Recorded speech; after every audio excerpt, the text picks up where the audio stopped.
समाज में अक्सर ऐसे व्यक्तियों को देखा जाता है, ऐसे लोग जो नेतृत्व, सहानुभूति और सत्कार से भरे होते हैं, लेकिन उन्हें जीवन में संघर्ष और अधिकारों की कमी का सामना करना पड़ता है। विपरीत रूप से ऐसे व्यक्तियों को भी देखा गया है जो अनैतिक या दुर्भावनापूर्ण क्रियाओं में रत होते हैं, लेकिन उन्हें सफलता, धन और सुख शांति का आनंद मिलता है। ऐसा क्यों होता है? आपके मन में उठे सभी प्रश्नों के उत्तर इस बोध कहानी में छिपे हैं। कहानी छोटी है, लेकिन यह मन के सभी संदेह, संशय और शकों को दूर करने की क्षमता रखती है। प्राचीन समय की एक कहानी है, जब एक बड़ा राजा राज्य भर को संभालता था। वह हमेशा अपनी प्रजा को सुखी रखने का प्रयास करता था, पर जीवन में उतार चढ़ाव तो हमेशा रहता है। हमेशा इंसान को वो हासिल नहीं होता जो वो सोचता है। कभी कभी परिस्थितियां उलट जाती हैं, और ऐसा ही हुआ उस राजा के साथ। कई वर्षों तक जो प्रजा धर्म का पालन कर रही थी, अब वही प्रजा बागी हो गई थी। प्रजा में लूट, चोरी, डकैती और नफरत बढ़ने लगी थी, और जिससे राज्य में अशांति फैल रही थी। राजा दिन रात चिंतित रहने लगा। उसे समझ में नहीं आ रहा था कि वह अब अपनी प्रजा को किस प्रकार का उपदेश दे, किस प्रकार उन्हें समझाएं कि मेहनत करने से ही जीवन में असली खुशी आती है। चोरी करना, डकैती करना, दूसरों से घूस लेना, रिश्वतखोरी या फिर दूसरों का हक मारना, ये सभी क्रियाएं बुरी होती हैं और इनका परिणाम भी बुरा ही होता है। लेकिन राजा तो यह तथ्य समझ रहा था, और जब वह अपनी प्रजा को इसे समझाने की कोशिश करता तो उसकी प्रजा उसकी बात को समझने में असमर्थ रहती थी। जब भी वह अपनी प्रजा को समझाने का प्रयास करता, तभी उस प्रजा में से कोई ना कोई इंसान ऐसा सवाल पूछ लेता जिसका जवाब, जिसका उत्तर उस राजा के पास था ही नहीं।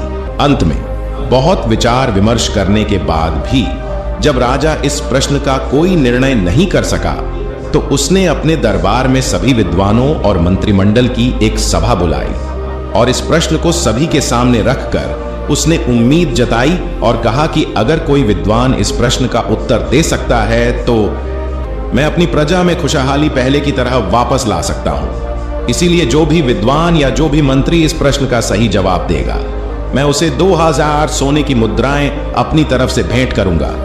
सभी ने उत्साह के साथ वो प्रश्न राजा से पूछा, तो राजा ने सभी को बताया कि प्रसन्न बहुत सीधा सा है कि बुरे कर्म करने वाले को बुरा फल प्राप्त क्यों नहीं होता है।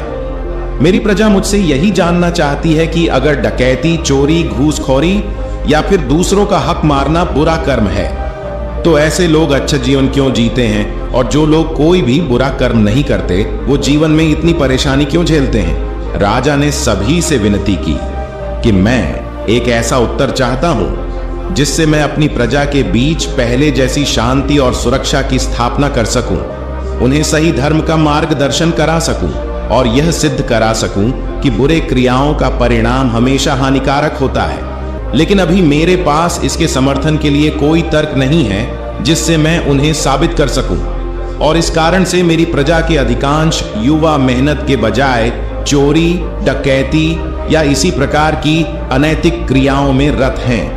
मैं उनको बाहर निकालना चाहता हूं, अपने राज्य में फिर से शांति कायम करना चाहता हूं।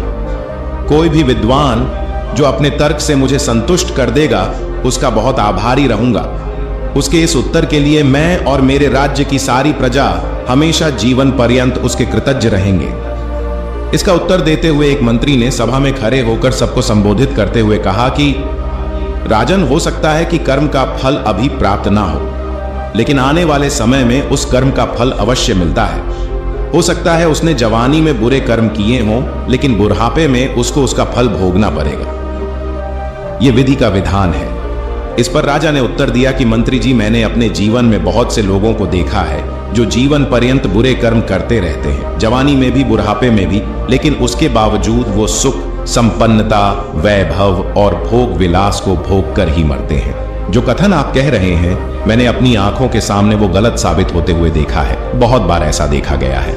इस पर उस मंत्री ने उत्तर दिया कि राजन, हो सकता है कि उसे अपने कर्मों का फल इस जन्म में प्राप्त ना हुआ हो, लेकिन अगले जन्म में तो उसे अपने कर्मों का फल अवश्य भोगना पड़ेगा। इसीलिए हम देखते हैं कि कुछ लोग जन्म से ही हमेशा दुख में रहते हैं। शारीरिक दुख, मानसिक दुख, ऐसे दुख कुछ लोगों के साथ जन्म से ही जुड़े होते हैं। भला ऐसे लोगों ने क्या बुरा कर्म किया है? कुछ लोग जन्म से ही अंधे पैदा हो जाते हैं, कुछ लोग अपंग हो जाते हैं। तो इस जन्म में ऐसे लोगों ने क्या बुरा कर्म किया है जो उन्हें यह फल भोगना पड़ा? इस बात का उत्तर देते हुए राजा ने कहा कि मंत्री जी, बहुत से लोग दुनिया में ऐसे हैं जो अगले जन्म पर विश्वास ही नहीं करते। तो क्या ऐसे लोगों को कर्मों पर विश्वास ही नहीं करना चाहिए? क्या उनके लिए कर्मों के कोई मायने नहीं है? अगर इस जन्म में ही कर्मों का फल प्रमाणिक रूप से सबके सामने मिले, तब तो लोगों का विश्वास कर्म के सिद्धांत पर कायम हो। लेकिन यदि उन्हें जीते जी उस कर्म का फल नहीं मिलता, तो क्या वे कर्म के सिद्धांत को मानेंगे? और मुझे तो अपनी प्रजा को समझाना है। भला मैं अपनी प्रजा को यह तर्क देकर किस प्रकार समझा पाऊंगा? प्रजा में तो हर तरह के लोग उपस्थित होंगे जो अगले जन्म को मानते भी होंगे, लेकिन अधिकतर लोग ऐसे भी हो सकते हैं जो अगले जन्म में विश्वास ही नहीं रखते होंगे। भला उन लोगों को मैं कैसे संतुष्ट कर पाऊंगा? राजा का यह उत्तर सुनकर एक और विद्वान सभा में खड़ा होकर उत्तर देता है कि राजन, हो सकता है कि एक बुरा कर्म करने वाला मनुष्य जीवन पर्यंत सुख से रहे, लेकिन उसकी आने वाली संतान तो उसके कर्मों का फल भोगेगी। जो कर्म उसके पिता ने किए होंगे, उसका फल उसकी संतान जरूर भोगती है, अवश्य भोगती है। यह उत्तर सुनकर राजा को हंसी आ गई। इस पर विचार करते हुए वह बोले कि यह विद्वानों की सभा है, जरा सोच कर बोलिए, अगर एक इंसान कर्म कर रहा है, अगर एक मनुष्य खुद के कर्म संचित कर रहा है, तो भला ऐसा कैसे हो सकता है कि कोई दूसरा उसके कर्म का फल भोगेंगे? एक तरफ तो हम कहते हैं कि मनुष्य है इस जीवन में अकेला आता है और अकेला ही जाता है। ना मनुष्य किसी का पुत्र है, ना किसी का बेटा है, ना किसी का पति है, बस वो एक चरित्र निभा रहा होता है। जीवन में अगर हम इस सिद्धांत को मानते हैं, तो ऐसा कैसे हो सकता है कि एक पिता के द्वारा किए हुए बुरे कर्मों का फल उसका बेटा ही क्यों भोगेगा? उसकी पत्नी भी भोग सकती है, उसके पोते भी भोग सकते हैं। भला उसके बेटों ने ऐसा क्या गुनाह किया है? यह बात किसी रूप से दूर दूर तक तार्किक नहीं है। इस उत्तर से तुम खुद के मन को संतुष्ट कर सकते हो, लेकिन एक तेज बुद्धि वाले मनुष्य को यह बात कभी समझ में नहीं आएगी। इसीलिए ऐसे उत्तर लेकर आओ जिससे मैं संतुष्ट हो सकूं, और मैं संतुष्ट होने के बाद अपनी प्रजा को संतुष्ट कर सकूं। सभा में खलबली मच गई। किसी के पास अब कोई उत्तर नहीं बचा था। लोग एक दूसरे का मुंह ताक रहे थे कि तभी उस दरबार में एक भिखारी पहुंचता है। फटे पुराने कपड़े पहने हुए वो हाथ जोड़कर उस राजा के सामने खड़ा हो जाता है। विद्वान उसे देखकर क्रोधित हो जाते हैं। वो राजा से कहते हैं कि राजन, आपने यहां विद्वानों की सभा बुलाई है, यहां पर यह भिखारी क्या कर रहा है? ये सुनकर राजा अपने दरबारियों को बुलाकर पूछता है कि तुमने इस भिखारी को राज दरबार में क्यों घुसने दिया? तब दरबारी कहते हैं कि राजन, हमने इसे रोकने का बहुत प्रयास किया, लेकिन यह बार बार कहता रहा कि जो प्रश्न राजा के मन में उठ रहे हैं उनका जवाब मेरे पास है, उनका मैं उत्तर दे सकता हूं अगर मैं एक बार राज दरबार में पहुंच गया। और इसके बार बार याचना करने पर हमने इसको अंदर आने दिया। यह सुनकर सभी विद्वान जो सभा में उपस्थित थे और सभी मंत्रिमंडल ठाके मार मार कर हंसने लगे।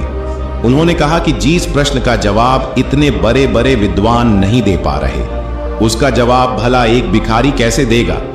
भिखारी के चेहरे पर मंद मंद मुस्कान थी। उसके मन में किसी के प्रति कोई ईर्ष्या भाव नहीं था। जब राजा ने भिखारी का यह चेहरा देखा, तब राजा को एहसास हुआ कि शायद इस भिखारी को आत्मज्ञान प्राप्त हो चुका है। एक बार इसकी बात अवश्य सुननी चाहिए। उस भिखारी ने कहना शुरू किया कि राजन, इन फटे पुराने कपड़ों को देखकर आपके दरबारी मुझे अंदर घुसने नहीं दे रहे थे, लेकिन मैं अपने नगर में लोगों से दूर एक कुटिया बनाकर रहता हूं और दूर दूर से लोग मेरे पास अपने प्रश्नों के उत्तर जानने के लिए आते हैं। वहां भी मैं ऐसे ही फटे पुराने कपड़े पहनता हूं, लेकिन वो लोग मेरी बहुत प्रशंसा करते हैं। लेकिन इन फटे पुराने कपड़ों की अहमियत आपके राज्य में आकर खत्म हो गई।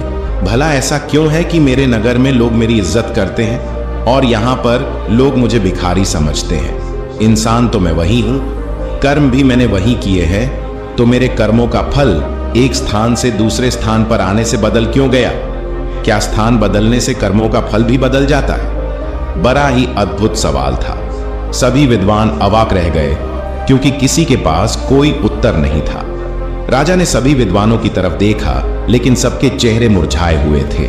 राजा ने उस भिखारी से ही पूछा कि महाशय जी, आप ही बताइए कि क्या स्थान बदलने से कर्मों का फल बदल जाता है। इस पर उस भिखारी ने कहा कि राजन, अगर स्थान बदलने से कर्मों का फल बदल जाता है तो फिर तो कर्मों का विधान, कर्मों का सिद्धांत एकदम गलत साबित हो जाता है। सिद्धांत का सही मतलब यही होता है कि जिस पर स्थान और उस समय का कोई प्रभाव ना पड़े। स्थान बदलने से कर्मों के फल नहीं बदलते हैं। कर्मों का फल प्राप्त करने के लिए सही माहौल या कहे कि सही वातावरण होना आवश्यक होता है। जब सही वातावरण या सही माहौल मिलता है तो कर्मों का फल अपने आप मिल जाता है। मेरे नगर में उस तरह के लोग हैं जो ज्ञान को महत्व देते हैं, और यहाँ पर ऐसे लोग हैं जो दिखावे को महत्व देते हैं, पहनावे को महत्व देते हैं, और इसीलिए यहाँ पर वो वातावरण नहीं है जो मेरे नगर में था, और इसीलिए मेरे कर्मों का फल मुझे मेरे नगर में तो मिल रहा था, लेकिन यहाँ आने के बाद उन कर्मों का कोई प्रभाव देखने को नहीं मिला। सही आरतू आने पर ही पैर में फल लगते हैं। राजा को भिखारी की बात कुछ कुछ समझ में आने लगी थी, और वह उस बात को समझने के लिए उस भिखारी से कहता है कि महाशय जी, आप बहुत विद्वान मालूम पड़ते हैं। मैं आपकी बात का आशय कुछ कुछ तो समझ रहा हूं, लेकिन सही से समझने के लिए आपको उदाहरण के माध्यम से मुझे समझाना होगा। अपनी बात को पूरी तरह से आपको स्पष्ट करना होगा, तभी सब लोग यहाँ पर आपकी बात को समझ पाएंगे। वो भिखारी कहता है कि राजन, मान लो तुमने एक पौधा लगाया, उसमें अच्छा पानी दिया, अच्छी खाद दी, लेकिन उसके बावजूद उसमें फल नहीं लग रहे, तो क्या इसमें तुम्हारे कर्मों की कोई कमी है? तुम तो अपने कर्म कर रहे हो, लेकिन उसमें फल फिर भी नहीं लग रहे। इसका क्या कारण हो सकता है? इसका कारण सिर्फ यही होता है कि तुमने तो अपना कर्म कर दिया। अब वो पौधा पैर बनेगा और सही आरतू आने पर ही वो फल देगा। वो आरतू उस पौधे के लिए माहौल है, वातावरण है। जब सही वातावरण उसे मिलेगा तो अपने आप उसमें फल लगने लगेंगे। लेकिन वो आरतू आने से पहले ही तुम सोचने लगो कि मेरे कर्मों का फल तो मुझे मिला ही नहीं, और तुम निराश हो जाओ, तो इसमें तुम्हारी कमी है, क्योंकि सही वातावरण अभी मिला नहीं है। सही वातावरण, सही माहौल, यानी कि सही आरतू आने पर उसमें फल भी लगे। एक व्यापारी जितना मुनाफा आपके नगर में सामान बेचकर कमाता है, हो सकता है किसी गांव या किसी पिछड़े इलाके में जाकर वो उतना मुनाफा न कमा पाए। आदमी तो वही है, कर्म भी वही है, तो फल भी उसे वैसा ही प्राप्त होना चाहिए था। जगह बदलने से माहौल और वातावरण का फर्क पड़ता है। राजा ने भिखारी से प्रसन्न किया कि महाशय जी, एक बात बताइए, कर्मों का उचित फल प्राप्त करने के लिए वो वातावरण किस प्रकार से तैयार किया जाए? क्या हमारे वश में होता है कि हम वो वातावरण तैयार कर पाए, वो माहौल पैदा कर पाए? इस पर वो भिखारी कहता है कि राजन, तुम्हारे राज्य में बुरे कर्म करने वाले अच्छा फल प्राप्त कर रहे हैं, वो तरक्की कर रहे हैं, संपन्नता में अपना जीवन जी रहे हैं, और अच्छे कर्म करने वाले लोग दुखी हैं। बुरे कर्म करने वाले लोगों के द्वारा सताए जा रहे हैं। ये वातावरण, ये माहौल किसने पैदा किया? इसके पीछे जिम्मेदार कौन है? इसके पीछे राजन तुम्हारी व्यवस्था ही जिम्मेदार है। तुम्हारे अधिकारी अगर बुरे कर्म करने वालों को उचित सजा देते तो शायद ये माहौल, ये वातावरण कभी पैदा नहीं होता। लेकिन तुम्हारे मंत्रिमंडल में ही ऐसे लोग छुपे हुए हैं जो ऐसे माहौल को बढ़ावा देते हैं। रिश्वतखोरी, घूसखोरी, धोखाधड़ी, ये सब तुम्हारी नाक के नीचे चल रही है, और इसका जवाब तुम बाहर ढूंढ रहे हो, और तुम पूछ रहे हो कि ये माहौल कैसे बदलेगा। अरे, तुम्हारे हाथ में ही तो है ये माहौल बदलना।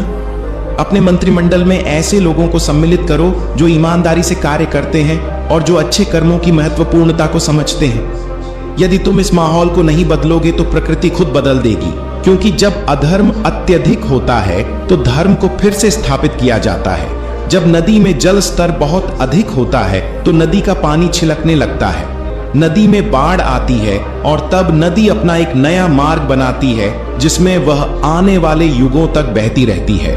उसी रूप में जब अधर्म अत्यधिक होता है तब धर्म को फिर से स्थापित होना आवश्यक है। चाहे तो तुम इस माहौल को पहले ही बदल दो, वरना तुम्हारी प्रजा अपने आप बदल देगी। वह तुम्हारे खिलाफ क्रांति करेगी और तुम्हें इस राजगद्दी से उतारकर किसी ऐसे राजा को बिठाएगी जो ईमानदार होगा, जो कर्मों के महत्व को समझेगा और जो अपनी प्रजा में सुख शांति की फिर से व्यवस्था कर पाएगा। क्योंकि बदलाव प्रकृति का नियम है। अगर तुम अपने काम करने के तरीके में, अपने कर्म करने के तरीके में बदलाव नहीं करोगे तो लोग करेंगे, ये प्रकृति करेगी और बदलाव होकर रहेगा। राजा को अपने सभी प्रश्नों के उत्तर संतुष्टि भरे मिल चुके थे। अब उसे समझ आ चुका था कि उसे अपने राज्य में क्या बदलाव करने हैं। राजा ने उस भिखारी को अपने मंत्रिमंडल में शामिल कर लिया और अपने राज्य में उचित व्यवस्था बनाने शुरू कर दी। चलिए दोस्तों, अब दूसरी कहानी की ओर बढ़ते हैं। एक समय की बात है, एक बौद्ध भिक्षु के आश्रम में एक व्यक्ति आया। वह एक शांत चित्रकार था, लेकिन उस दिन वह भिक्षु के सामने बहुत गंभीर मूड में था। भिक्षु ने पूछा, तुम यहां क्यों आए हो? व्यक्ति ने जवाब दिया, गुरुदेव, मेरे मन में कुछ बुरी आदतें हैं जिनसे मुझे निपटना है। कैसे मैं इन आदतों को छोड़कर आगे बढ़ सकता हूं? भिक्षु ने कहा, तुम्हारा सवाल तो बहुत महत्वपूर्ण है। मैं तुम्हें वह 14 आदतें बताऊंगा जो तुम्हें सफलता की ओर ले जाएंगी। भिक्षु ने व्यक्ति को बताया कि ये आदतें व्यक्ति के व्यवहार और सोच पर गहरा प्रभाव डालती हैं। इन आदतों में संवेदनशील होना, समय का सदुपयोग करना, स्वस्थ रहना, संयम बनाए रखना और साथ में दूसरों की मदद करना आदि शामिल है। ये आदतें व्यक्ति को सकारात्मक दिशा में बदलकर उन्हें जीवन में सफलता प्राप्त करने में मदद करती हैं। इन 14 आदतों को अपनाने से व्यक्ति अपने लक्ष्यों की ओर तेजी से बढ़ने लगता है, उसका व्यवहार सुधर जाता है और वह अपने जीवन को समर्थन और सरलता के साथ जीने लगता है। ये आदतें व्यक्ति को मनोबल और आत्मसंवेदना में वृद्धि देती हैं। व्यक्ति का व्यवहार, सोच और स्वास्थ्य एक नए पहलुओं में बदल जाता है, जिससे उसकी जिंदगी में प्रगति होती है। इन 14 आदतों को अपनाने से व्यक्ति को एक सकारात्मक दृष्टि और सकारात्मक जीवन की ओर बढ़ने में मदद करता है। ये आदतें व्यक्ति को प्रगतिशील बनाती हैं और उसे आगे बढ़ने में प्रोत्साहन देती हैं। इन आदतों का पालन करके व्यक्ति अपने लक्ष्यों तक पहुंचने में आसानी से सफलता पा सकता है। चलिए दोस्तों, एक एक करके इन 14 आदतों को समझाते हैं। सबसे पहली आदत, समय का सदुपयोग करना। समय हमारे जीवन का सबसे कीमती संसाधन है, जिसका सही रूप से उपयोग करना हर व्यक्ति को अपने लक्ष्यों की प्राप्ति में मदद कर सकता है। समय की कमी के बावजूद वह व्यक्ति जो समय को ठीक से नियंत्रित करता है, वह अपने लक्ष्यों की प्राप्ति में सफल होता है। समय का सदुपयोग करना व्यक्ति को निर्णय लेने, सीखने और स्वयं को समृद्धि में बढ़ाने का माध्यम बना सकता है। एक नियमित और प्रेरक योजना के साथ समय का प्रबंधन करने से हम अपने जीवन को अधिक सकारात्मक बना सकते हैं और अपने लक्ष्यों की प्राप्ति में सहारा पा सकते हैं। इससे हम अपनी क्षमताओं को पूरी तरह से विकसित कर सकते हैं और जीवन को एक नए दृष्टिकोण से देख सकते हैं। दूसरी आदत, स्वस्थ रहना। स्वस्थ रहना हमारे जीवन को सशक्त, सुखी और संतुलित बनाए रखने का महत्वपूर्ण हिस्सा है। यह हमें न केवल शारीरिक स्वास्थ्य की दिशा में बल्कि मानसिक और सामाजिक स्वास्थ्य की दिशा में भी मदद करता है। नियमित व्यायाम करना, सही तरह का आहार लेना और पर्याप्त नींद पर ध्यान देना शारीरिक स्वास्थ्य की सुरक्षित रखने का कुंजी है। यह हमें ऊर्जा देता है, मोटापे को नियंत्रित करता है और विभिन्न रोगों से बचाव करता है। मानसिक स्वास्थ्य का ध्यान रखना भी उतना ही महत्वपूर्ण है। ध्यान, योग और सामाजिक संबंध बनाए रखना हमें मानसिक समता और सुख शांति की अनुभूति कराता है। अच्छे सामाजिक संबंध बनाए रखना हमारे आसपास के लोगों के साथ सहयोग और समर्थन की भावना बनाए रखता है, जो हमारी सामाजिक स्वास्थ्य को सुनिश्चित करता है। इसके अलावा अपने आत्मसमर्पण को बनाए रखना, सकारात्मक विचारधारा को अपनाना और अपने लक्ष्यों की प्राप्ति में निरंतर कदम बढ़ाना भी स्वस्थ रहने का एक महत्वपूर्ण हिस्सा है। यह सभी पहलुओं को संतुलित रूप में जोड़कर हमें एक बेहतर और सकारात्मक जीवन की दिशा में मदद करता है। व्यक्ति बौद्ध भिक्षु की बातों को ध्यान से सुनता है। बौद्ध भिक्षु तीसरी आदत बताते हुए कहते हैं, हमेशा संयम बनाए रखो। संयम या नियंत्रण हमें अपने विचारों, भावनाओं और क्रियाओं को संजीवनी देता है। यह हमें सकारात्मक जीवन की दिशा में मदद करता है और हमें अपने लक्ष्यों की प्राप्ति में सहारा प्रदान करता है। संयम हमें अपने लक्ष्यों की प्राप्ति में कैसे मदद करता है, इसे देखते हैं। पहली, नियंत्रण बनाए रखना। संयम रखना यानी अपने विचारों, भावनाओं और क्रियाओं को नियंत्रित करना। इससे आप अपने लक्ष्य की दिशा में बने रह सकते हैं और अनवांछित क्रियाओं से बच सकते हैं। दूसरी, कठिनाइयों का सामना करना। संयम रखने से हम सीधे सामना करने की क्षमता बढ़ाते हैं। जब हम अपने लक्ष्य की प्राप्ति के लिए मेहनत कर रहे होते हैं तो कठिनाइयों का सामना करना भी सामान्य होता है। तीसरी, समर्थन और सहाय प्राप्त करना। संयम रखने से आप अपने आत्मविश्वास को मजबूत करते हैं और समर्थन और सहाय प्राप्त करना आसान होता है। यह आपको आगे बढ़ने में मदद करता है। इस तरह संयम रखना हमें अपने लक्ष्यों की प्राप्ति में सहारा प्रदान कर सकता है और हमें अधिक सफलता की दिशा में बढ़ने में मदद कर सकता है। बौद्ध भिक्षु चौथी आदत बताते हुए कहते हैं, दूसरों की मदद अवश्य करना। दूसरों की मदद करना एक अच्छा गुण है जो हमें संबंधों में सुधार करने और समृद्धि प्राप्त करने में मदद करता है। यह एक सहयोगी और समझदार समाज की दिशा में बढ़ने का एक तरीका है। दूसरों की मदद करना सहयोग और मेल जोल की भावना को बढ़ावा देता है। जब हम एक दूसरे की जरूरतों को समझते हैं और सहायता करते हैं तो समृद्धि का वातावरण बनता है। इससे हम समर्पण और संबंध बना सकते हैं और इससे हम एक दूसरे के साथ मजबूत और मिलजुल कर जी सकते हैं। जो अपने समुदाय में सहायता करता है वह समृद्धि और समर्पण के साथ जीता है। पांचवी आदत, अपने लक्ष्यों को प्राप्त करने का दृढ़ निश्चय रखना। अपने लक्ष्यों को हासिल करने के लिए एक मजबूत और दृढ़ निश्चय रखना व्यक्ति को सफलता की ऊंचाइयों तक पहुंचने में मदद करता है। यह एक महत्वपूर्ण गुण है जो हमें अडिग और संघर्षरत बनाए रखने में मदद करता है। एक व्यक्ति जो अपने लक्ष्यों के प्रति अडिग और संघर्षरत रखता है वह हर कदम पर अपनी मेहनत और समर्पण से लक्ष्यों की दिशा में बढ़ता है। जब हम अपने लक्ष्यों के प्रति दृढ़ निश्चय से काम करते हैं तो मुश्किलें हमें और भी मजबूत बनाती हैं। इससे हम अपनी क्षमताओं को निखारते हैं। छठी आदत, दूसरों के प्रति सहानुभूति और दया भाव बनाओ। दूसरों की भावनाओं को समझना और उनके प्रति सहानुभूति रखना हमें एक सजग और संबद्ध नागरिक बनाता है। यह एक महत्वपूर्ण गुण है जो हमें समृद्धि और शांति की दिशा में बढ़ने में मदद करता है। हमें दूसरों की स्थिति को समझने के लिए समझदारी और सहानुभूति बनाए रखना चाहिए।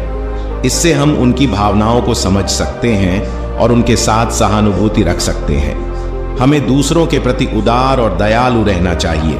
यह हमें एक सामाजिक और सहयोगपूर्ण वातावरण में बनाए रखता है और समाज को मजबूती प्रदान करता है। सातवीं आदत, हर छोटी चीज के लिए आभार व्यक्त करो। छोटी बातों के लिए आभारी रहना व्यक्ति को आत्मसमर्पण और आत्मसंवाद की भावना से बहुत तरीके से मदद करता है। यह उसे अधिक संतुलित और खुशहाल बनाए रखता है। हर छोटी चीज के लिए आभार व्यक्ति को उसके आत्मविश्वास को बढ़ाता है। यह उसे अपने कार्यों के लिए आत्मसमर्पण से भरपूर महसूस करने में मदद करता है। छोटी चीजों के लिए आभारी रहना व्यक्ति को खुशी और संतुलन में रखता है। यह उसे जीवन के हर पहलुओं को समर्थन और प्रेरणा के साथ देखने की क्षमता प्रदान करता है। एक व्यक्ति जो हर दिन अपने साथियों के लिए छोटी चीजों के लिए आभारी है वह अपने जीवन को पूरी तरह से संतुलित और खुशहाल महसूस करता है। उसकी इस सकारात्मक दृष्टिकोण से उसके चारों ओर का माहौल भी प्रशांत और प्रेरणादायक बना रहता है। आठवीं आदत, नियमित अभ्यास।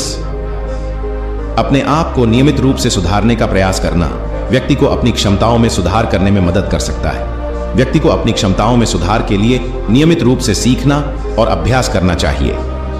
यह उसे नई चीजें सीखने की क्षमता प्रदान करता है और उसके नौकरी और व्यक्तिगत जीवन में सुधार करने में मदद करता है।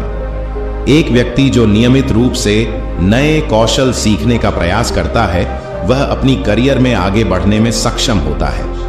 उसने नियमित रूप से ट्रेनिंग और अभ्यास करके अपनी क्षमताओं को निरंतर सुधारा है जिससे उसका करियर और जीवन में सफलता मिली है। नौवीं आदत, सच्चाई। हमेशा सच बोलने की आदत बनाए रखना व्यक्ति को ईमानदार बनाए रखने में मदद करता है। यह उसके संबंधों को मजबूत और विश्वास योग्य बनाए रखता है। सच्चाई से जुड़ा हर संवाद व्यक्ति को उसके संबंधों में विश्वास बनाए रखने में मदद करता है। वह खुले मन से बातचीत करने के लिए तैयार रहता है और उसे दूसरों से सही सलाह प्राप्त होती है। सच्चाई का पालन करने के लिए व्यक्ति को अच्छे नैतिक मूल्यों का पालन करना चाहिए। इससे उसकी चरित्र बनी रहती है और लोग उसे ईमानदार और सच्चा मानते हैं। एक व्यक्ति जो हमेशा सच बोलता है वह अपने परिवार और मित्रों के बीच में मजबूत संबंध बनाए रखता है। उसकी सच्चाई उसे लोगों की समझ में बढ़ावा देती है और वह एक विश्वसनीय और सहानुभूत व्यक्ति बनता है।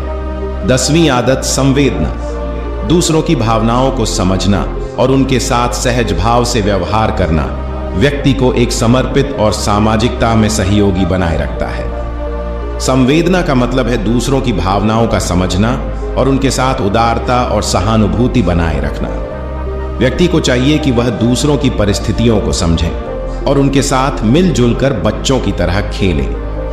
एक संवेदनशील व्यक्ति हमेशा खुले मन से दूसरों की बातें सुनता है और उनकी आवश्यकताओं को समझने का प्रयास करता है। यह सामाजिक बनावट में मदद करता है और लोगों के बीच सजगता बनाए रखता है। एक संवेदनशील व्यक्ति वह होता है जो दूसरों की आवश्यकताओं को समझता है और उनके साथ अपने अच्छे और बुरे वक्त में साझा करने का प्रयास करता है।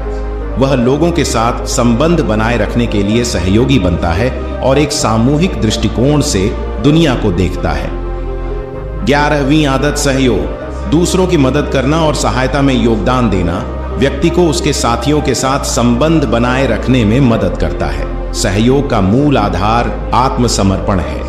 व्यक्ति को चाहिए कि वह दूसरों की जरूरतों को महसूस करें और उनकी मदद करने के लिए तैयार रहें। सहयोग में योगदान देने का एक तरीका है अपना अनुभव साझा करना। व्यक्ति को चाहिए कि वह अपने अनुभवों को दूसरों के साथ साझा करे ताकि समस्याओं का समाधान हो सके। एक व्यक्ति जो सहयोग में योगदान करता है वह अपने समूह और समाज के सदस्यों के साथ सामंजस्य बनाए रखता है। वह दूसरों की मदद करने के लिए सबसे पहले तैयार रहता है और इससे उसके चारों ओर का माहौल सहायक होता है। 12वीं आदत निष्ठावान रहिए। अपने लक्ष्यों की दिशा में दृढ़ रहना व्यक्ति को आगे बढ़ने में सहारा प्रदान करता है और उसे अपने उद्दीपन की दिशा में साथ लेता है। व्यक्ति को चाहिए कि वह अपने लक्ष्यों को स्पष्ट रूप से स्थापित करें और उनकी प्राप्ति के लिए निष्ठा से काम करें। निष्ठावान रहने के लिए समर्पण बहुत महत्वपूर्ण है। व्यक्ति को चाहिए कि वह अपने लक्ष्यों के प्रति पूरी तरह समर्पित रहे और हर कदम पर अपना 100% दें। एक उदाहरण के रूप में एक व्यापारी जो अपने व्यापार को बढ़ाने का सपना देख रहा है वह निष्ठावानता के साथ काम करता है। उसने अपने लक्ष्यों को स्पष्ट रूप से देखा है और हर मुश्किल को पार करने के लिए समर्पित रहता है, तो उसकी निष्ठा उसे अपने क्षेत्र में सफलता की ऊंचाइयों तक पहुंचा सकती है। 13वीं आदत निष्कपट। अपने कार्यों में निष्कपट रहना और भय के बिना कार्य करना व्यक्ति को स्वतंत्र और आत्मविश्वासी बनाए रखता है। व्यक्ति को चाहिए कि वह अपने कार्यों में साहस और आत्मविश्वास बनाए रखें, भले ही उसे कितनी भी मुश्किलें आएं। निष्कपट रहने का मतलब है कि व्यक्ति अपने कार्यों को बिना किसी भय के करता है और अपनी जिम्मेदारियों का सामना करने में साहसी बना रहता है। एक छात्र जो अपने सपने को पूरा करने के लिए अपनी पढ़ाई में मेहनत कर रहा है वह निष्कपट रहता है। उसने अपने माता पिता की उम्मीदों को पूरा करने का निर्णय लेता है और वह किसी भी परिस्थिति में हार नहीं मानने का संकल्प लेता है और वह बिना किसी डर के उत्साह के साथ काम करता है, तो वह अपने लक्ष्यों को जरूर हासिल करेगा। 14वीं और अंतिम आदत। बताते हुए बौद्ध भिक्षु उस व्यक्ति से कहते हैं, विनम्र व्यवहार करो। दूसरों के साथ विनम्रता से व्यवहार करना व्यक्ति को समाज में उच्च मानकों के साथ संबंध बनाए रखता है और उसे समर्थ नागरिक बनाए रखता है। व्यक्ति को चाहिए कि वह दूसरों की भावनाओं को समझें और सही समय पर सही तरीके से प्रतिक्रिया करें। विनम्रता में श्रद्धा भाव और संवेदनशीलता का होना अत्यंत महत्वपूर्ण है। व्यक्ति को चाहिए कि वह दूसरों के भावनाओं का सम्मान करें और उनकी स्थिति को समझें। विनम्र व्यवहार व्यक्ति को समृद्धि, समर्पण और सहयोगी संबंधों में मदद करता है और उसे समाज में उच्च मानकों के साथ मिलनसार होने में सहायक होता है। बौद्ध भिक्षु उस व्यक्ति को बताते हुए कहते हैं कि इन आदतों को बस सुनकर निकालना नहीं है, इनको आपको नियमित रूप से अपनाना है। मैं जानता हूं कि ये सारी आदतें एक बार में आप अपने जीवन में नहीं डाल पाओगे, तो आप ऐसा कर सकते हो कि पहले कोई भी 3 आदत अपनाने शुरू करो, फिर धीरे धीरे इन सभी आदतों को अपने जीवन में उतारने का प्रयास करो। इन सभी आदतों को सुनने के बाद वह व्यक्ति गुरु को प्रणाम करके वहां से घर की ओर निकल जाता है।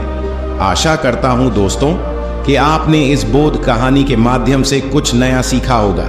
अगर वीडियो पसंद आई हो तो हमारे चैनल को सब्सक्राइब करना न भूलें और साथ ही साथ हमें कमेंट्स करके बताएं कि आप इन आदतों में से अपने जीवन में कौन कौन सी अपना रहे हैं। दोस्तों, वीडियो में कमेंट्स करना न भूलें क्योंकि हम आप लोगों के कमेंट्स को देखते हैं और आप हमें सलाह भी दे सकते हैं कि आप अगला वीडियो किस टॉपिक पर चाहते हैं। आपका साथ हमारे लिए महत्वपूर्ण है। चलिए दोस्तों, अगले वीडियो में मिलते हैं। तब तक के लिए आप अपना ध्यान रखें। धन्यवाद दोस्तों। नमो बुद्धाय। एक प्राचीन गांव में एक तपस्वी अपनी पत्नी के साथ आश्रम में रहता था। एक दिन पत्नी ने तपस्वी से पूछा, स्वामी जी, क्या माता पिता के कर्मों का फल उनकी संतान को भी भोगना पड़ता है? तपस्वी बोले, हाँ देवी, अवश्य ही। आज मैं तुम्हें एक प्राचीन कथा सुनाता हूं जिससे तुम्हें यह समझने में आसानी होगी। फिर महात्मा ने कथा को सुनाना आरंभ करते हैं और कहते हैं, हे देवी, प्राचीन समय की बात है। एक गांव में एक गरीब आदमी रहता था। वह बहुत ही गरीब था। किसी तरह से मेहनत मजदूरी करके अपने घर का पालन पोषण करता था। उसे मजदूरी में दिन भर काम करने के बाद 50 रुपए मिलते थे। उसमें से वह 25 रुपए रोजाना दान करता था और 25 रुपए में अपने परिवार का पालन पोषण करता था। इस प्रकार कुछ समय बीतने के बाद उसके घर में एक लड़के का जन्म हुआ। उस गरीब आदमी के परिवार में अब कुल 3 सदस्य हो गए, दोनों पति पत्नी और एक लड़का। अब धीरे धीरे उनके पालन पोषण में उस आदमी को समस्या होने लगी क्योंकि इधर दिन प्रतिदिन महंगाई बढ़ती जा रही थी। फिर महात्मा ने कहा, हे देवी, एक दिन की बात है। उस आदमी के लड़के ने अपने पिता से पूछा, पिताजी, आप रोजाना 50 रुपए कमाते हैं जिसमें से आप 25 रुपए रोज दान कर देते हैं और 25 रुपए में हम अपना गुजारा कैसे कर पाएंगे? उस आदमी को चुपचाप देखकर उसकी पत्नी ने कहा, बेटा, ऐसी कोई बात नहीं है। तुम्हारे पिताजी रोज 50 रुपए कमाते हैं और 25 रुपए दान कर देते हैं। ये तुम्हारे लिए ही दान करते हैं, दूसरों के लिए नहीं। लेकिन वह लड़का इस बात को नहीं समझ पाया क्योंकि वह लड़का बहुत ही छोटा सा था। महात्मा ने कहा, हे देवी, इसी तरह से कुछ समय बीतता गया और उस गरीब आदमी का लड़का धीरे धीरे बड़ा होने लगा और उस लड़के की उम्र 7 वर्ष की हो गई। इधर एक दिन वह आदमी काम करके शाम के समय वापस अपने घर लौट रहा था। तभी रास्ते में एक काला भैंसा आया और आकर उस गरीब आदमी को मारने लगा। उस भैंस के मारने की वजह से उस आदमी की वहीं पर मृत्यु हो गई। जब उस आदमी की पत्नी और उसके लड़के को पिता की मृत्यु की खबर मिली तो उनको बड़ा दुख हुआ। फिर एक दिन उस गरीब आदमी के लड़के ने अपनी मां से पूछा कि मां, हमारे पिताजी कहां चले गए हैं? उस गरीब आदमी की पत्नी ने कहा कि बेटा, तुम्हारे पिताजी हम सबको छोड़कर यमपुरी में यमराज के पास चले गए हैं। तब बेटे ने कहा, जब पिताजी थे तो रोजाना 50 रुपए कमाते थे और 25 रुपए की बचत करते थे। हमारा पालन पोषण उसी 25 रुपए में करते और बाकी के 25 रुपए वह दान करते थे। अब हमारा पालन पोषण कैसे होगा? कैसे हमारा पेट भरेगा? फिर मां ने अपने बेटे से कहा, बेटा, जिस घर में गरीबी होती है उसका कोई सहायक नहीं होता है। उससे सभी दूर भागने लगते हैं सिवाय भगवान के, क्योंकि वही गरीबों के सहायक होते हैं। फिर बेटे ने अपनी मां से कहा कि मां, ऐसा मत सोचो, मैं यमराज के पास जाऊंगा और अपने पिताजी को वापस लेकर आऊंगा। हमारी गरीबी देखकर यमराज को हमारे ऊपर अवश्य दया आ जाएगी और वह हमारे पिताजी को मेरे साथ अवश्य भेज देंगे। फिर महात्मा ने कहा, हे देवी, उस छोटे से बच्चे की बात पर उसकी मां ने ध्यान नहीं दिया।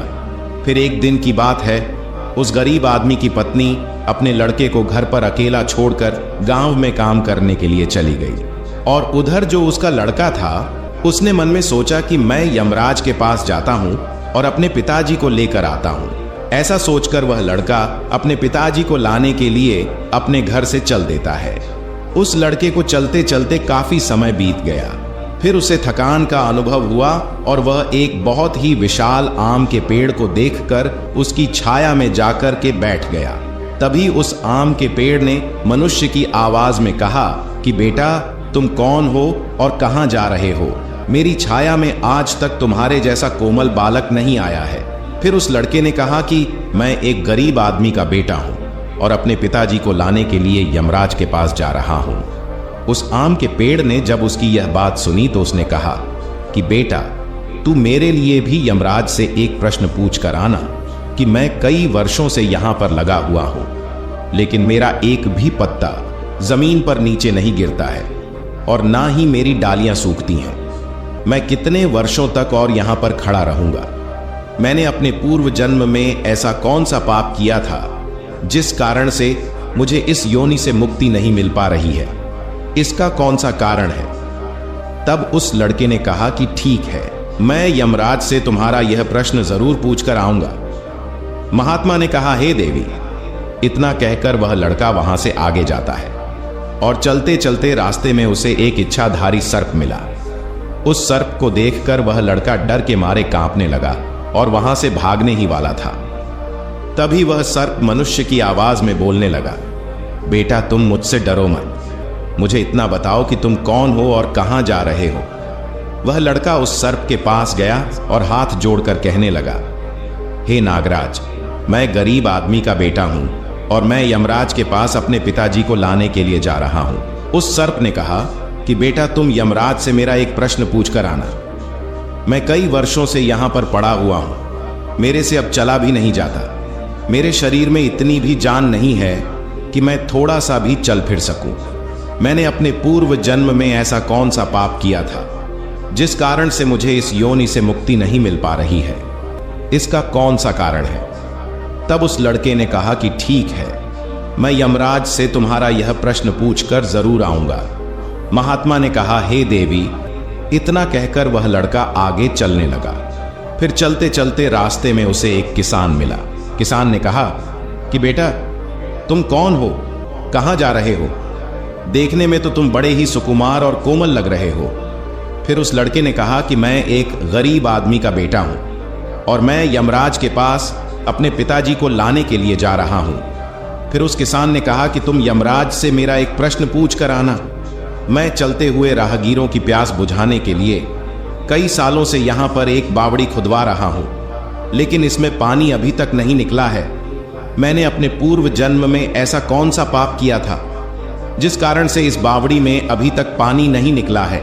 मैंने इसमें बहुत सारे पैसे भी खर्च कर दिए हैं, इसका क्या कारण है?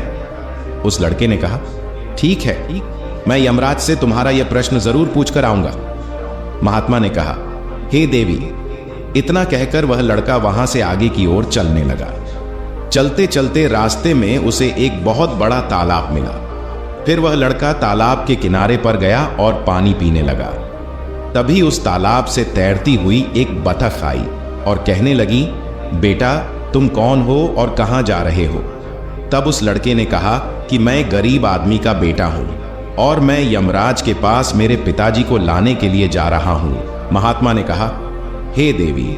उस लड़के की बात सुनकर उस बतख ने कहा कि बेटा, तुम यमराज से मेरा एक प्रश्न पूछ कर आना। कई वर्षों से मैं इस तालाब में भटक रही हूं।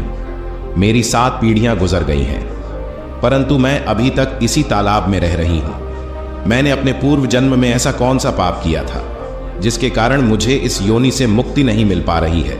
इसका क्या कारण है? तब उस लड़के ने कहा, ठीक है, मैं यमराज से तुम्हारा यह प्रश्न जरूर पूछकर आऊंगा। इतना कहकर वह लड़का वहां से आगे की तरफ बढ़ने लगा। चलते चलते तालाब के दूसरे किनारे पर पहुंच गया। दूसरे किनारे पर जब वह पहुंचा तो उसने देखा कि एक मरा हुआ बगुला वहां पर पड़ा हुआ था। जब वह लड़का उस मरे हुए बगुले को लांघ कर जाने लगा तो वह मरा हुआ बगुला कहने लगा, बेटा, तुम कौन हो और कहां जा रहे हो? उस लड़के ने उसकी आवाज सुनकर कहा कि मैं एक गरीब आदमी का लड़का हूं और मैं यमराज के पास अपने पिताजी को लाने के लिए जा रहा हूं। उस बगुले ने कहा कि तुम यमराज से मेरा एक प्रश्न पूछ कर आना कि मेरा शरीर कई वर्षों से इस तालाब के किनारे पर ही पड़ा हुआ है। कभी पानी की लहर आती है तो मेरा शरीर तालाब के अंदर चला जाता है और पानी की लहर से वापस तालाब के बाहर निकलकर किनारे पर आ जाता है। ना तो मेरा शरीर गलता है और ना ही सड़ता है। इतने सालों से जैसे का तैसा ही है। मैंने अपने पूर्व जन्म में ऐसा कौन सा पाप किया था जिसके कारण मुझे इस शरीर से मुक्ति नहीं मिल पा रही है, और इसका क्या कारण है? उस लड़के ने कहा, ठीक है, मैं यमराज से तुम्हारा यह प्रश्न जरूर पूछकर आऊंगा। महात्मा ने कहा, हे देवी। इतना कहकर वह लड़का वहां से चलने लगा और वहां से चलते चलते यमपुरी में पहुंच गया, और वहां पहुंचकर यमराज को प्रणाम किया और हाथ जोड़कर कहने लगा, हे यमराज, मेरे पिताजी कहां पर है? जब मेरे पिताजी घर पर थे तो वह रोजाना 50 रुपए कमाते थे, जिसमें से 25 रुपए तो दान कर देते थे और 25 रुपए में से हम लोगों का पालन पोषण करते थे। लेकिन अब मेरे पिताजी घर पर नहीं हैं तो मैं और मेरी माँ भूखे मर रहे हैं। आप उन्हें जल्दी से मेरे साथ हमारे घर पर भेज दीजिए। महात्मा ने कहा, हे देवी।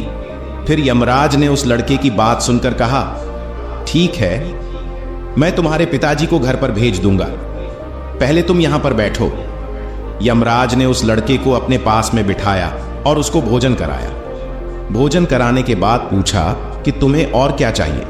फिर उस लड़के को रास्ते में जो जो मिले थे उनके प्रश्न यमराज से पूछे।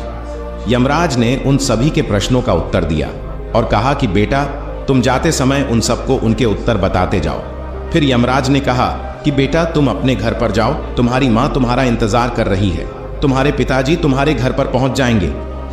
फिर वह लड़का यमराज को प्रणाम करके वहां से वापस अपने घर के लिए चलने लगा।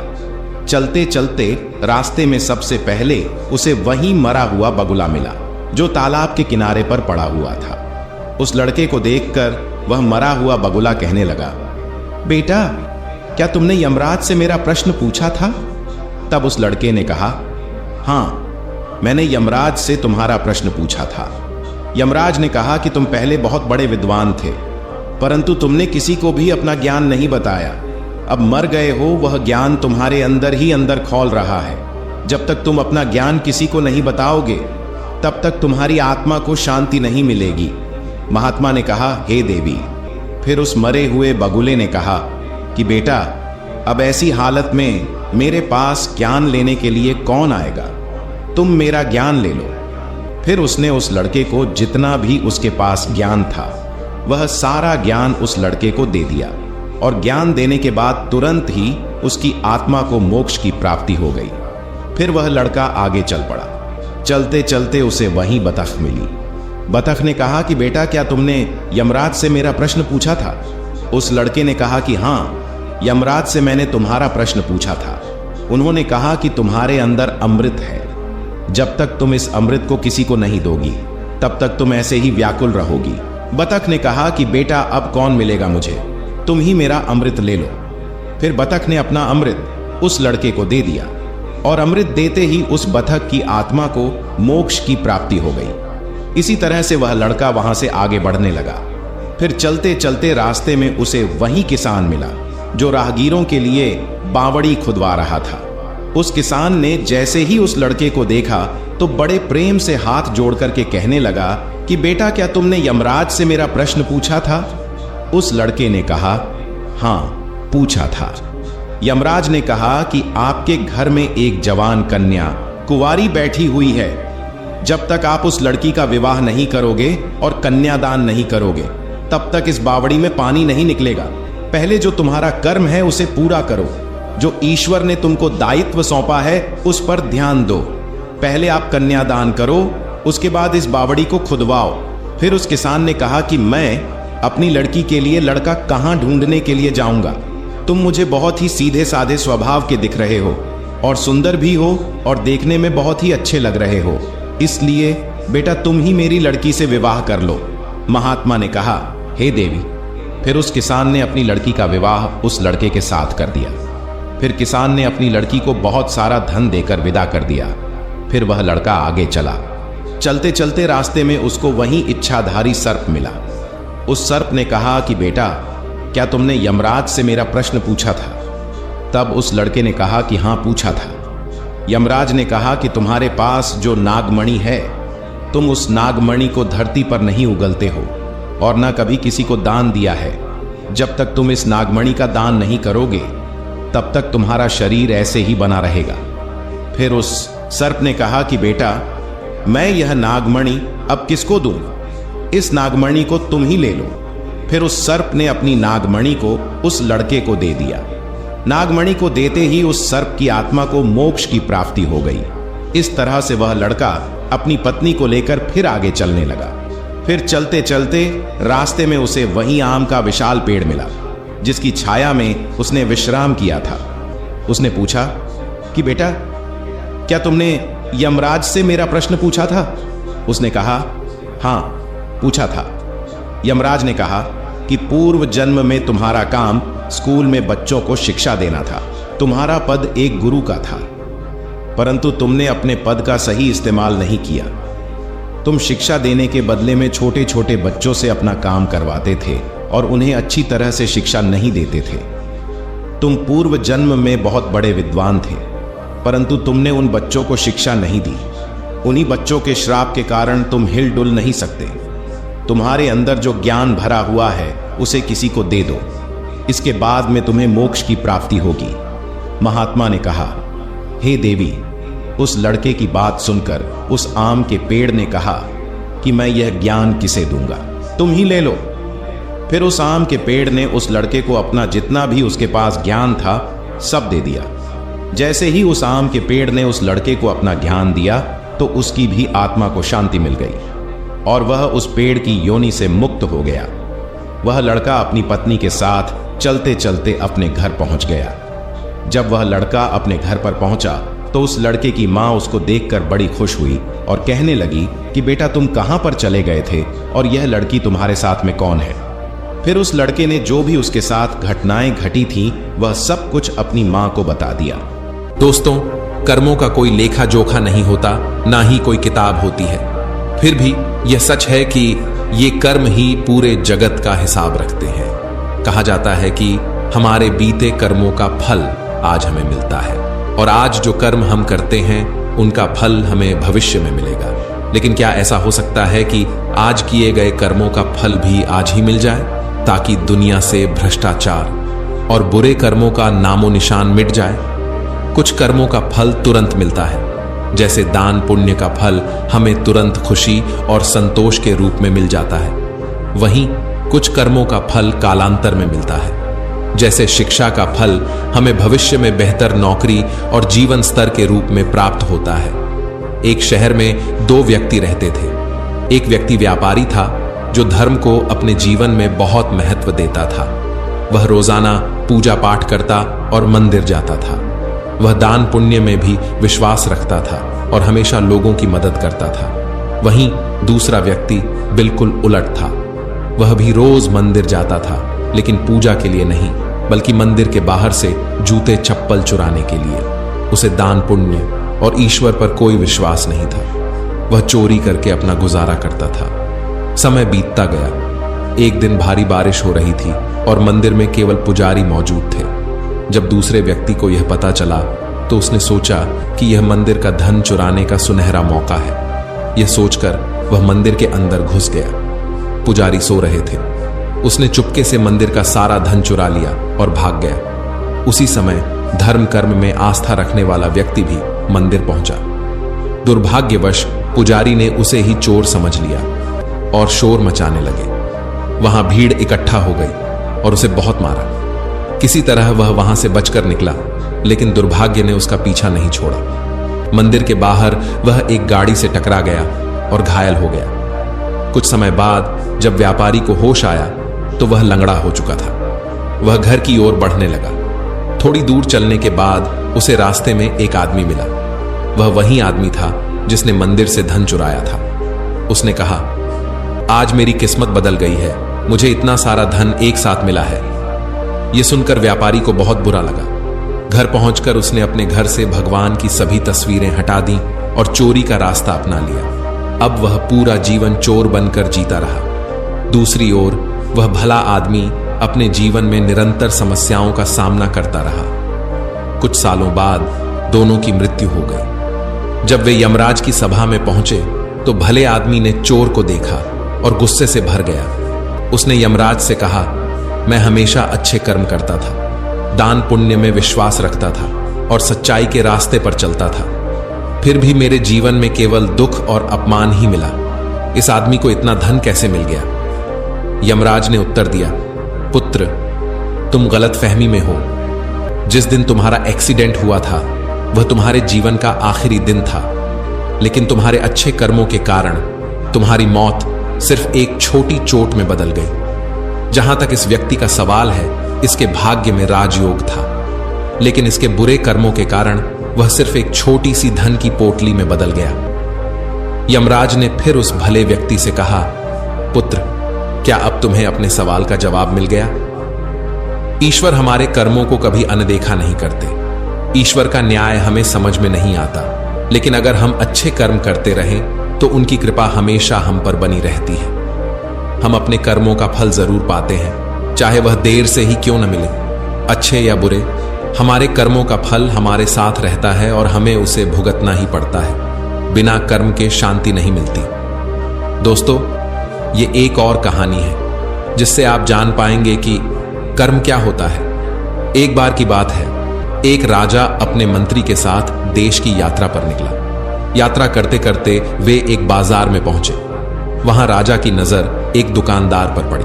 उसे देखकर राजा के मन में अचानक ख्याल आया कि कल इस दुकानदार को फांसी दे दूं। राजा ने यह विचार मंत्री से साझा किया। मंत्री कुछ कहता, इससे पहले ही राजा वहां से आगे बढ़ गया और अन्य बातें करने लगा। मंत्री इस विचार से बेहद चिंतित हो गया और सोचने लगा कि आखिर दुकानदार की क्या गलती है और राजा बिना किसी कारण के ऐसा क्यों सोच रहे हैं। यात्रा समाप्त करके राजा और मंत्री वापस महल लौट आए। मंत्री को पूरी रात नींद नहीं आई। सुबह होते ही मंत्री साधारण वेश में उस दुकानदार के पास पहुंचा। उसने दुकानदार से पूछा, आप क्या बेचते हैं? दुकानदार ने जवाब दिया, मैं चंदन की लकड़ी बेचता हूं। फिर मंत्री ने आसपास के लोगों से दुकानदार के बारे में पूछताछ की। सभी ने बताया कि दुकानदार किसी से ज्यादा बात नहीं करता और हमेशा उदास रहता है। मंत्री को बात समझ में आ गई। वह फिर से दुकानदार के पास गया और पूछा, आप हमेशा दुखी क्यों रहते हैं? दुकानदार ने कहा, मैं इसलिए उदास रहता हूं क्योंकि लोग मेरी दुकान पर आकर चंदन की लकड़ियों को सूंघते हैं, उसकी तारीफ करते हैं, कहते हैं कि खुशबू बहुत अच्छी है, लेकिन कोई खरीदता नहीं है, इसलिए मैं दुखी रहता हूं। मंत्री दुकानदार की बात सुनकर भावुक हो गया। दुकानदार ने मंत्री से कहा, कोई भी दुकानदार दुखी होगा अगर उसकी दुकान का सामान कोई न खरीदे, जबकि उसमें कोई कमी ना हो। मंत्री यह सोचने लगा कि दुकानदार अपनी परिस्थितियों से इतना परेशान है, लेकिन राजा इस दुकानदार को फांसी क्यों देना चाहते हैं, इसका उत्तर अभी तक मंत्री को नहीं मिला था। मंत्री ने दुकानदार से फिर पूछा, भाई, अगर तुम्हारी दुकान की सारी चंदन की लकड़ियां ऐसे ही पड़ी रहें तो तुम क्या करोगे?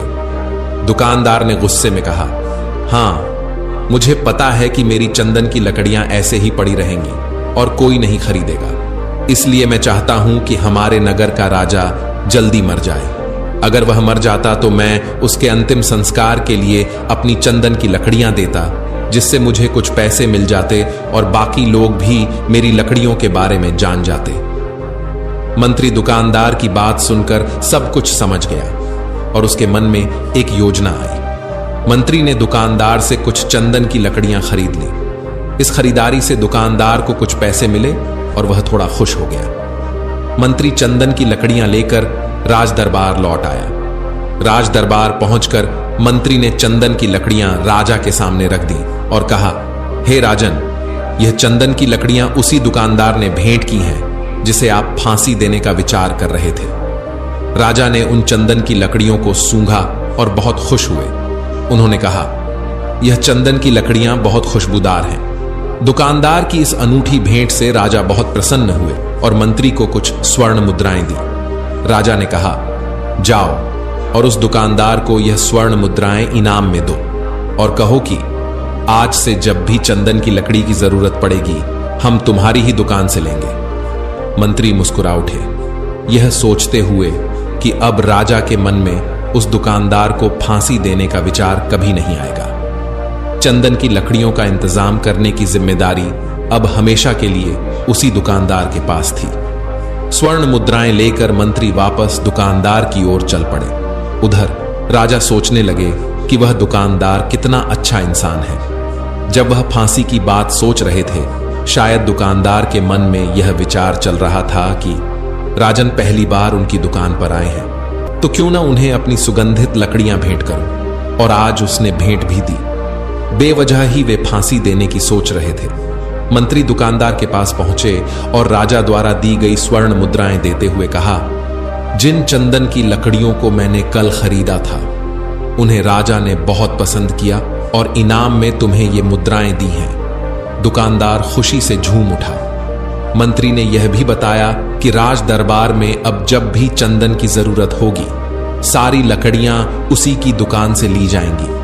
दुकानदार मंत्री की बात सुनकर गदगद हो गया। मंत्री ने पूछा, भाई, तुम राजा के बारे में इतना बुरा क्यों सोचते थे?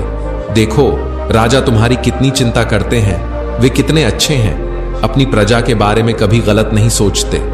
दुकानदार अपनी गलती समझ गया और बहुत दुखी हुआ। बोला, मैं कितना गलत सोचता था राजा के बारे में, वे तो बड़े ही अच्छे और भले हैं, भगवान करे उनकी आयु लंबी हो। मंत्री भी खुश हुए और वापस राज दरबार चले गए। दोस्तों, यह कहानी हमें कर्म का महत्व समझाती है। कर्म हमारे बोले हुए शब्द, वाणी, सोच और भावनाएं हैं। हमारे विचार ही हमारे कर्मों को जन्म देते हैं। अगर विचार गलत होंगे तो कर्म भी गलत होंगे और उनका परिणाम भी। परिणाम स्वरूप हम दुखी रहेंगे।